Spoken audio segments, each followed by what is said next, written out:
Well, Lauren Rainier, who I know Lauren because his dad Harry was my dad, Davey Allison's first Cup car owner, and he was kind of the origin of the 28 Rainier Racing, and Lauren and I have a really special relationship because he has been kind of a mentor, a bit of a kind of a father figure to me, and has he's really helped guide me in the right direction with my racing career, and help keep me on the right path, and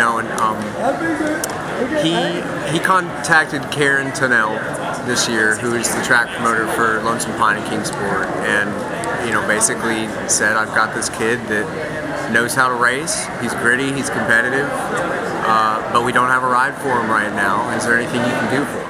And I mean, right away, I was accepted by Kingsport, Lonesome Pine, all the good people that are involved. Duke Bear and Tony Vance, who are both real involved with the tracks, have been helping kind of get me acquainted with the track so that I can focus on the driving part. And I mean, I've just been incredibly blessed and blown away by how quickly things have moved and how nice everybody's been. I grew up racing bandoleros and karts. Half-scale cup cars, mini cup cars basically, and I had a really horrible accident, relatively speaking, for a bandolero car, and it freaked my mom out a little bit, so she basically told me college or no racing, like you don't race until you go to college.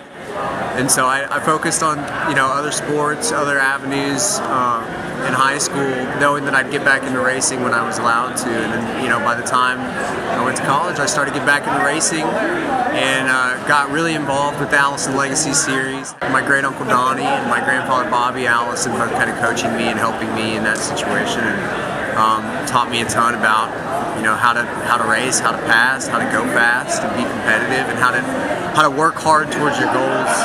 I mean, there's so many people that have talent but they don't work hard, and there's people that don't have talent but they work hard, and typically those are the people that go farther, and so that's one thing that everybody's done a really good job of teaching me, is that, like, if this is something I want, this is something I have to work for. What's your name? Braden? Can you spell that? B-R-A-Y? We're just really looking forward to this. Having Robbie Allison coming on board this year with the Allison name, we're really excited.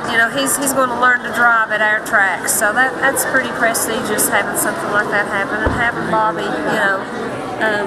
at the track probably 70% of the time. But now Robbie will also be competing at Lonesome Pine and Kingsport. Yeah, actually I've heard a ton of stories from my grandfather over the years about Kingsport and Lonesome Pine both, and his short-term memory isn't that great, but his long-term memory is spot on. I mean, he can remember, he probably can't remember what he had for dinner last night, but he can remember every time he's been to Kingsport Speedway, where he finished, what he had for dinner that night, who he was hanging out with, who passed him for the lead, who he passed for the lead. I mean, he feels, my granddad feels very connected to Kingsport, the history of the track and the history of Lonesome Pine, and he's so excited to be coming up here with me this season and coaching me. My goal for this season right now is to basically, there's been so many people that have opened their doors and their arms to me with their equipment and their things, like for me to race, that my goals for this year right now are basically just to race every division that I can race in, every single weekend at Kingsport and Lonesome Pine, and continue to work towards my late model career. And once God and the people around here open up an opportunity for me to race a late model for them, that'll become my goal at that point. What about long term? Is this what you want to do for a career? Long term, I went to college for journalism and marketing, and I You better stick to racing. I know it. I know. And I loved it. I loved journalism. But once I got back into racing, that was it. I mean, I really can't see my life going any other way, to be honest. Whatever I do, I hope that it involves me being behind the wheel. That's all I know. I mean, I just love racing, and that's what I want in some capacity in my life to involve it. How did that first test session at the Lonesome Pine work out for the two of you guys? Robbie did real well. Yeah. First time in a full-size car, new track. I thought it went real well. How do you like your prospects for the season?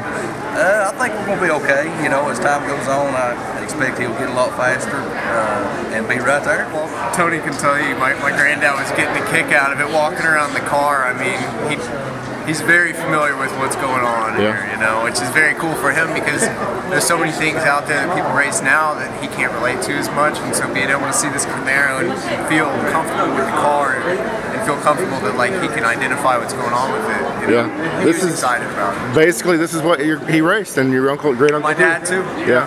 Absolutely. Did your dad race at Kingsport any? Because I think it was dirt when he was coming up. Yeah, it was just dirt, and he didn't do a whole lot of dirt racing. If he did, he was usually upside down over the walls. Well, let's hope that you don't follow that same trend. Yeah. Well, it's paved now, so maybe we'll be okay. Yeah.